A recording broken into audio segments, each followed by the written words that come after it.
My name is Clementine Ross, and the night my son took his last breath, his wife wasn't holding his hand. She was drunk on a yacht in Miami. I'll never forget the way his voice cracked when he whispered "Mom" for the last time, or the silence that followed when the monitor flatlined. The cruelest part wasn't just losing him, it was realizing he died abandoned, while the woman he trusted most was already spending his life insurance. That's when I knew this wasn't just grief, it was betrayal, and I wasn't going to let her walk away with everything my son worked for. The hum of the engines was steady, almost soothing, as the plane carried me east from San Diego to Jacksonville. For the first time in decades, there was no alarm blaring, no frantic call down a hospital corridor, no orders shouted over the chaos of a field unit. I sat still, hands folded in my lap, listening to nothing but the low vibration of the cabin. For weeks I had clung to this plan: show up at my son's doorstep unannounced, surprise him like I used to when I got leave. I pictured him opening the door with that wide grin, the one that always reached his eyes. 2 years had passed since we'd last hugged, and the thought of seeing him again kept me steady through the silence.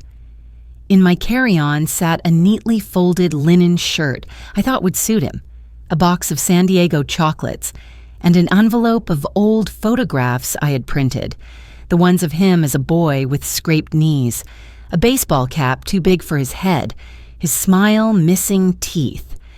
I imagined us sitting at his kitchen table, laughing as we flipped through those snapshots, making up for lost time.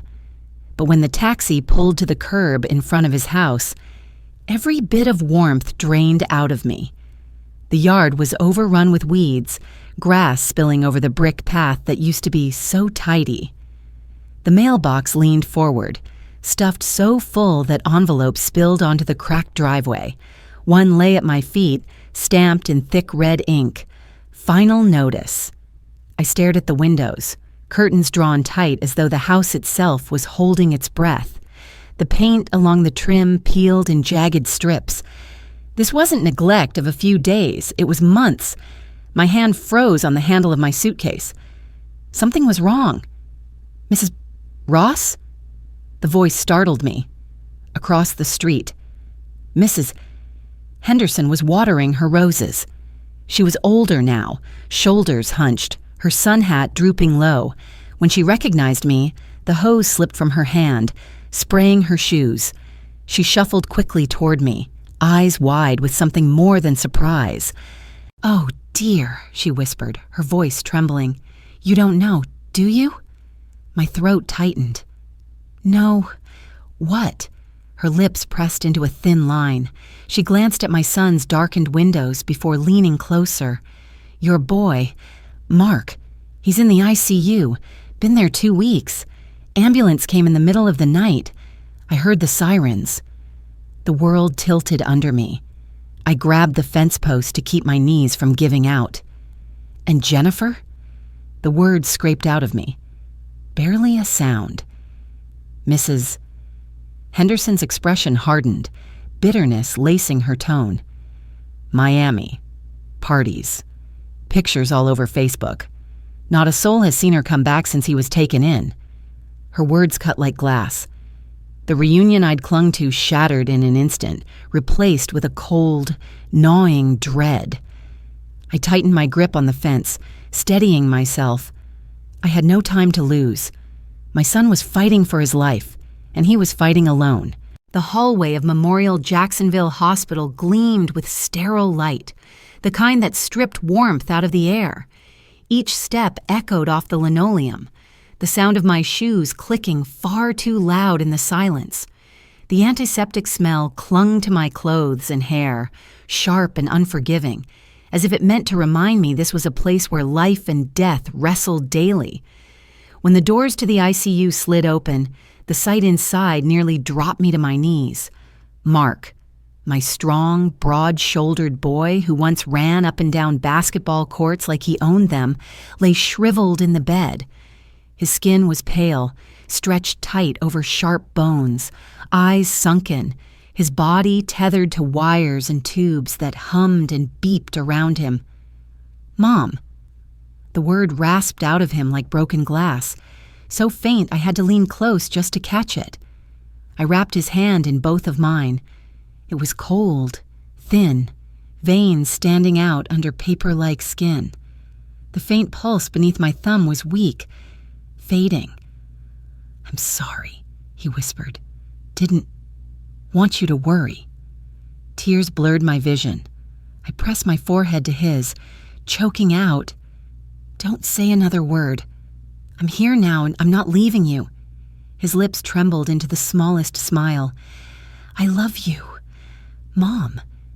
Before I could answer, the monitor gave a shrill alarm. The sound stretched into a flat, endless tone. Beep! The room erupted.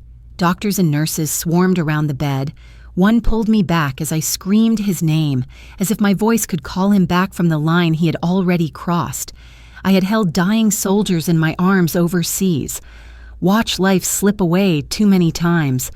But this, watching my son's chest go still, was a different kind of death. My heart broke wide open in that sterile room, and Jennifer, his wife, was nowhere. No hand in his. No whispered goodbye. Just absence. The last word he spoke was to me, and then he was gone. The Florida sun still blazed overhead when I let myself into Mark's house later that afternoon, but inside it felt suffocating, as though the walls themselves had absorbed despair. The air was thick, stale, heavy with mildew. Stacks of unopened bills littered the kitchen counter, their corners curling from neglect. I shuffled through them, my chest tightening with every envelope, utilities past due, credit card minimums unpaid. One letter, already torn open, stopped me cold. A denial from the insurance company. CT scan request not medically necessary. My fingers shook. If someone had fought harder, if someone had cared enough, maybe the cancer could have been caught sooner. I walked down the hall to his bedroom. The sight stopped me at the doorway. One side was neat, Mark's pressed jeans, button-downs hanging in a tidy row, shoes lined carefully beneath. The other side was chaos. Shopping bags from Gucci slumped against the wall, a brand new pair of designer heels tossed on the floor, a Chanel purse still dangling with its price tag. My stomach turned. I opened the bathroom cabinet. Bottles of anti-nausea pills, painkillers, appetite stimulants all untouched, lids sealed. Mark had suffered, and the medicine that could have eased him sat unused. Had he been denied them, or had someone kept them from him? Back in his office, I pulled open the desk drawer. Inside was a small notebook filled with Mark's tidy handwriting. $500. Jennifer's medical procedure, $5,000. Transmission car repair, $12,000. Mother's surgery in California. I took out my phone and checked his online banking records. My stomach clenched. The numbers matched perfectly, but not with what he'd written. They matched spa treatments in Miami, high-end watch boutiques, airline tickets for weekend getaways. My hands trembled as I set the phone down. Betrayal bled through the pages of that notebook. He had believed her lies, believed the money was being used for family needs. I searched deeper, pulling open a false bottom in the drawer, and found a small flash drive. With a breath I didn't realize I was holding, I plugged it into his laptop. Jennifer's voice filled the room, clear and sharp. "Is your life insurance paid up yet, Mark? Because once you're gone, it's mine anyway." The words slammed into me like a blow to the chest. Not neglect, not ignorance, calculated cruelty. The truth was undeniable now. The money Mark thought went to family care was siphoned for her luxury. She wasn't just absent, she was waiting for him to die, and my son had left this world believing he was loved. I laid out everything on Derek Marshall's desk, the notebook, the receipts, the USB drive. His eyes darkened as he read, his fingers tightening around the papers like he wanted to crush them. The silence stretched until he finally spoke, his voice low and steady. "This isn't sloppy bookkeeping, Clementine. It's exploitation. Do you still have the power of attorney Mark signed before surgery?" I reached into my bag and slid the worn document across the desk. He studied the signature, then tapped the paper with 2 fingers. "This changes everything.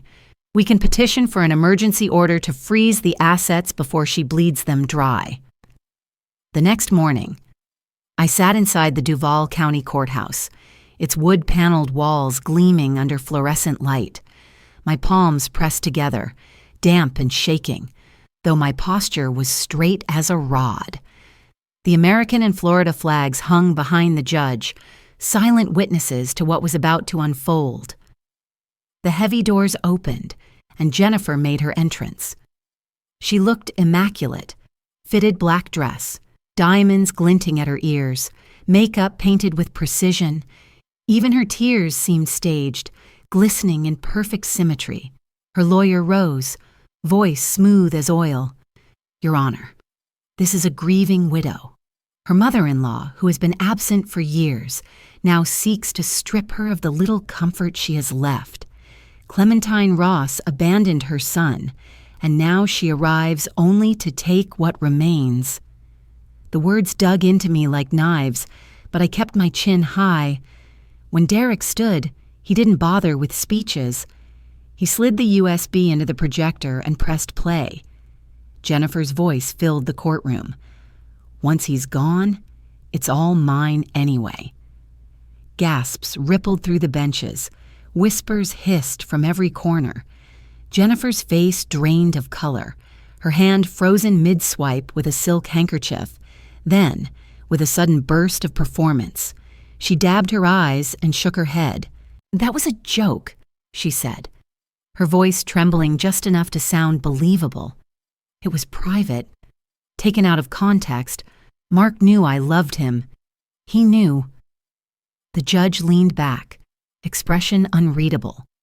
The gallery buzzed with doubt and judgment. She was cornered, but she played the role of wounded victim flawlessly, turning the spotlight back on me.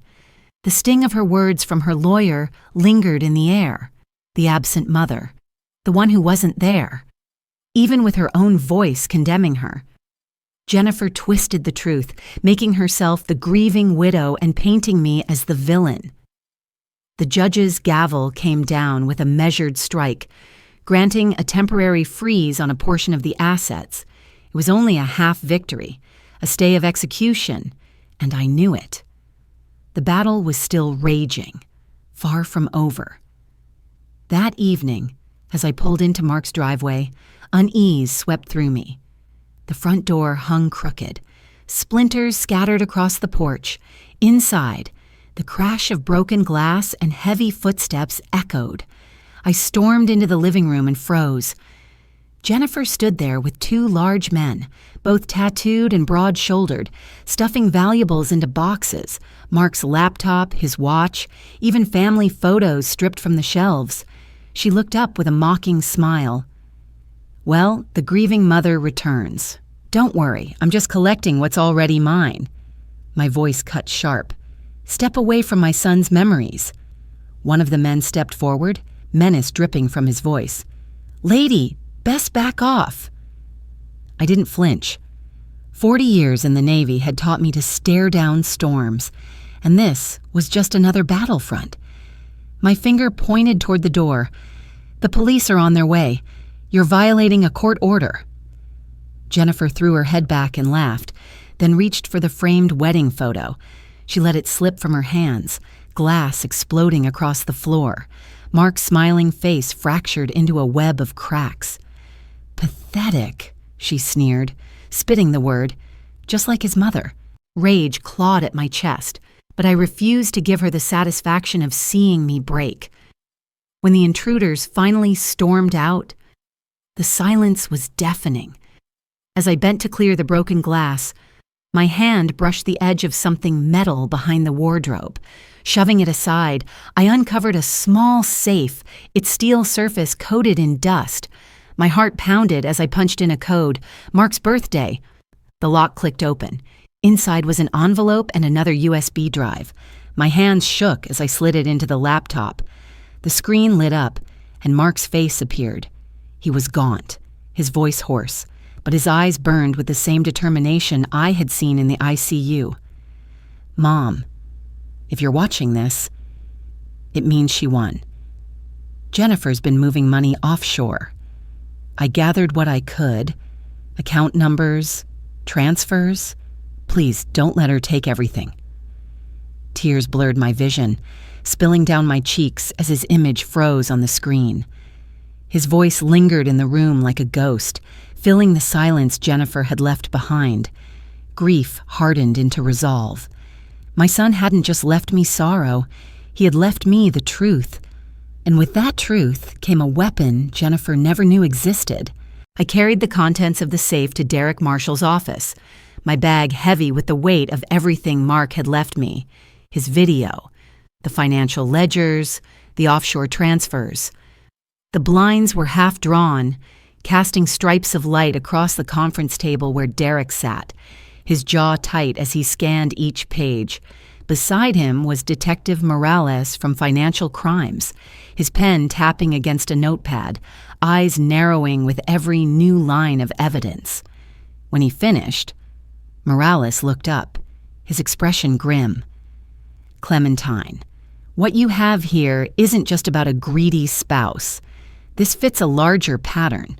We've been tracking a group of women who prey on wealthy or ill men, drain them dry, then vanish. Jennifer may be part of that network. My chest clenched. You're telling me Mark wasn't the only one? Morales nodded. We've had at least 3 cases with the same profile, but until now, we lacked proof.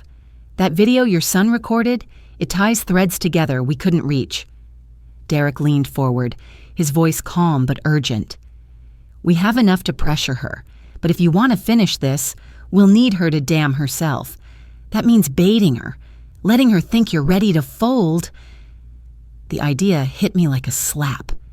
For decades, I had patched wounds on the battlefield, steadied my hands while chaos erupted around me.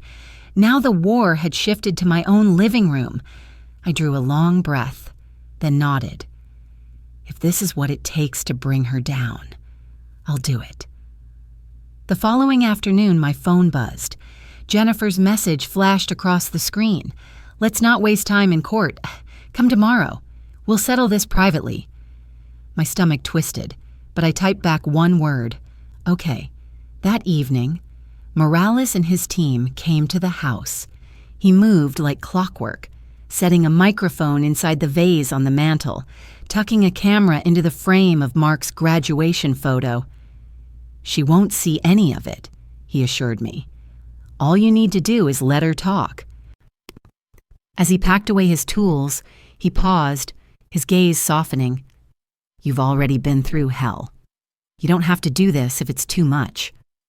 I shook my head, clutching the letter Mark had left. He trusted me with the truth. I won't waste it. The clock struck 2 when the knock came. I opened the door, and there she stood, not in mourning black this time, but in a silk dress the color of champagne, heels clicking sharply against the tile, her lips curled into a practiced smile. Clementine, she purred, gliding into the living room as though she owned it. Dragging this through court isn't what Mark would have wanted. He told me once, live your life. Jen, be happy. I lowered my gaze, letting my shoulders sag. I'm tired. Maybe you're right. Her eyes lit up, a predator sensing weakness. She settled into a chair, crossed her legs, and lifted the teacup I'd poured. The steam curled between us.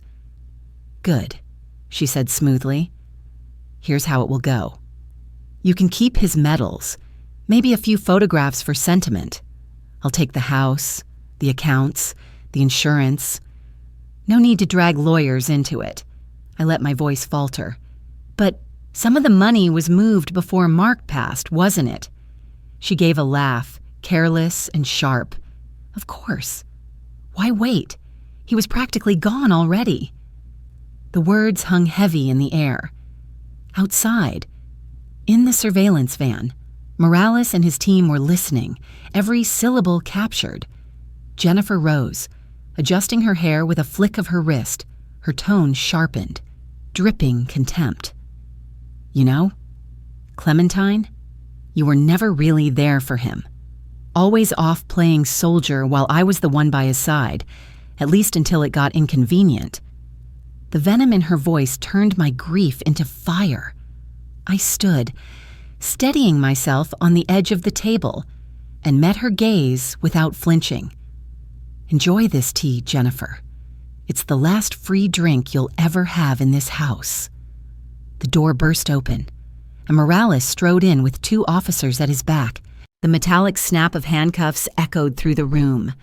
Jennifer froze, eyes wide, before thrashing against their grip. "You set me up!" she screamed, her voice cracking. "This isn't over." I stayed silent, pressing the letter Mark had left against my chest. He had trusted me with his truth, and I had delivered it. The metallic snap of handcuffs rang out sharp and final, the sound cutting through the silence of the living room like a verdict.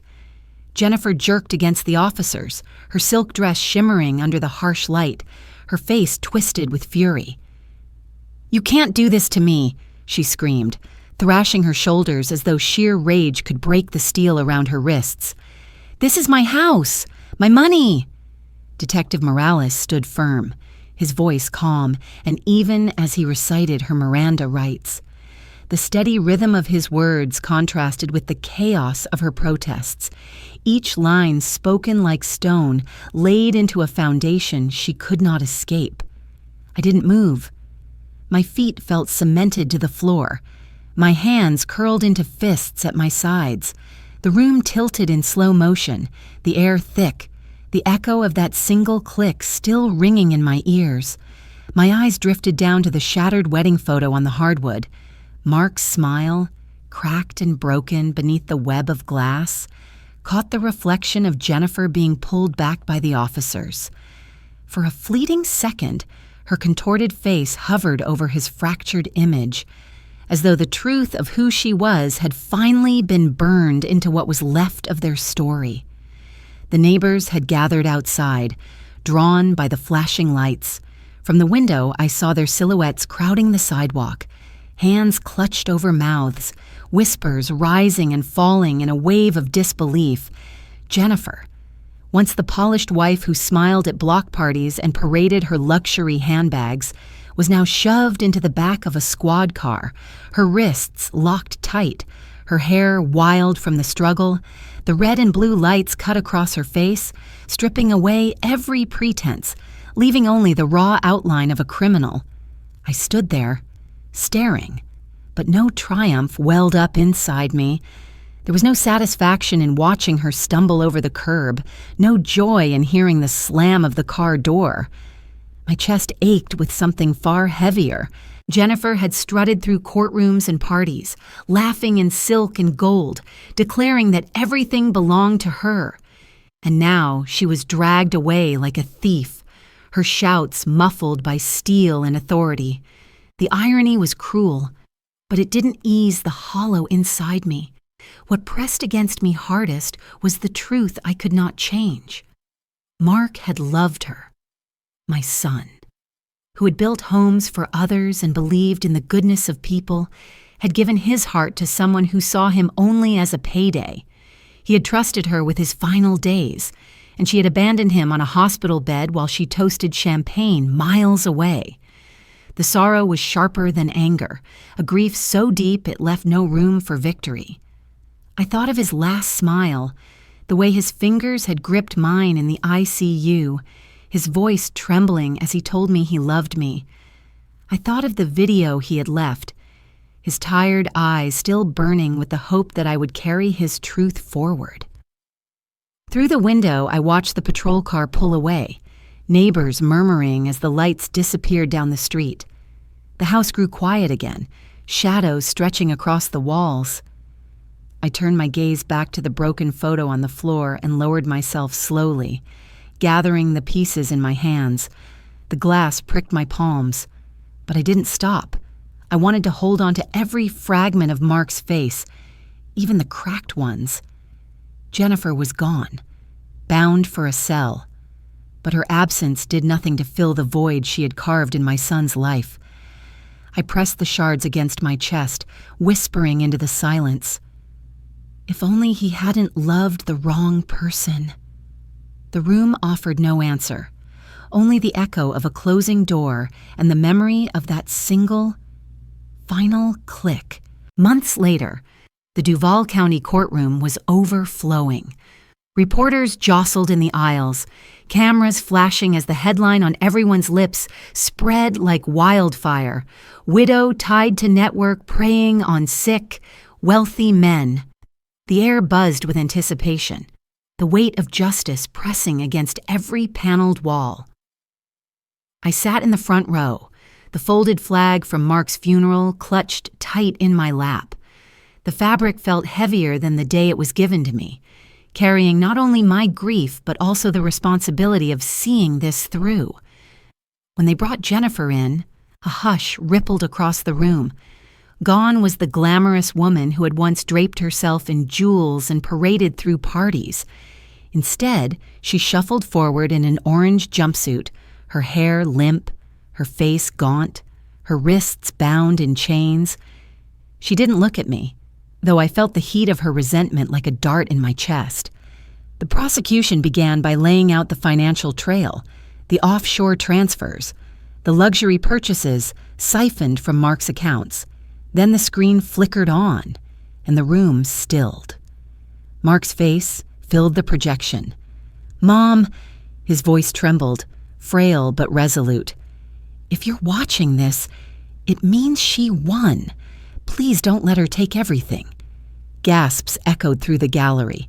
Some pressed tissues to their eyes, others bowed their heads, the grief in his voice too raw to ignore. My own tears blurred the screen, but I gripped the flag tighter, grounding myself in its weight. The prosecutor let the silence stretch, letting every word settle into the marrow of those listening. Then he spoke. This man did not just die of cancer, he died betrayed, and this woman, Jennifer Ross, exploited his final days for profit. Jennifer's attorney made a weak attempt at defense, claiming misinterpretation, claiming stress, claiming grief. But the evidence piled higher: emails, recordings, the testimony of others who had seen her flaunting her wealth while her husband lay in intensive care. There was no mask left for her to hide behind. The judge's gavel struck once, echoing like thunder. Jennifer Ross is hereby convicted of fraud, exploitation of a vulnerable adult, and money laundering. She is sentenced to 25 years in state prison, without early parole. A sob broke loose behind me. The sound wasn't mine, but it resonated in my chest. My fingers dug into the flag until my knuckles whitened. The judge continued, turning his eyes to me. The estate of Mark Ross will be placed in the care of his mother, Clementine Ross, in accordance with his final wishes. These funds will establish the Ross Architectural Scholarship Fund, dedicated to students in need. Applause rose softly from the gallery, restrained but heartfelt. Strangers wiped their tears. For the first time in months, my shoulders eased, though the emptiness in my chest remained. Reporters swarmed as the session adjourned, but their attention was no longer on Jennifer. They spoke of the broader case, of the investigation that had widened. The evidence from Mark's safe had cracked open more than just her crimes. It exposed a network, multiple women across states tied to the same schemes. Victims' families began to step forward, emboldened by what Mark had left behind. That was the final twist. My son's story was no longer just mine to bear. His voice had become a weapon against a predator, far bigger than we knew. Justice for him became justice for many. As I left the courthouse, the Florida sun blazed down, unrelenting. I held the flag to my chest, the voices of reporters and families fading into a blur. In that moment, All I could think was that Mark had not been silenced. His truth had ignited something larger, something that would outlive us both. Justice had been spoken, but the ache remained. I whispered into the light. "We did it, Mark." Your voice carried farther than either of us could have imagined. The chapel was filled with quiet reverence as the honor guard folded the flag with precise, practiced hands. Each crease was sharp, deliberate. The final act of respect for a man who had given so much of himself. When the triangular fold was placed in my arms, I held it against me, the weight of it heavier than cloth should ever be. It was grief and honor entwined, a burden and a blessing all at once. People moved through the aisle to offer condolences, but it was the young man who stopped before me that made my breath catch. He carried a rolled sketch in his hands, the edges smudged with pencil. His voice trembled as he held it out. "Mr. Ross believed in me," he said softly. "He told me I could be an architect one day. This was the first building I ever dared to draw because of him. The scholarship in his name will change everything for me." I unrolled the sketch, my eyes swimming with tears. It wasn't perfect. The lines were uneven, the proportions off, but it was filled with hope, with the courage my son had inspired. My tears fell freely then, not from the hollow of loss, but from the swell of pride. For the first time since Mark's passing, I wept because his life still echoed in the living. That afternoon, I walked to the shoreline of Jacksonville Beach. The waves crashed hard, the wind whipping strands of hair across my face. I carried Mark's photograph pressed to my chest, its frame cool against my skin. Kneeling, I placed it gently in the sand where the tide reached for it, the salt spray dampening the corners. The ocean roared like a chorus, the same waters Mark had once loved to walk beside. I whispered into the wind, my voice breaking but steady. "You'll never be forgotten, Mark. Your story will keep living." The tide surged forward, wrapping around my ankles, pulling at the hem of my dress. I stood there, holding the folded flag and watching the photograph glisten under the sun. From a grieving mother, I had become the keeper of his legacy. The pain would never vanish, but it had found its purpose. Mark's life, his truth, and his faith in others would ripple outward, shaping futures he would never see. And as the waves carried the sound of my words back to the horizon, I knew the story of my son was no longer only mine to tell. It belonged to the world he had touched and the generations yet to come.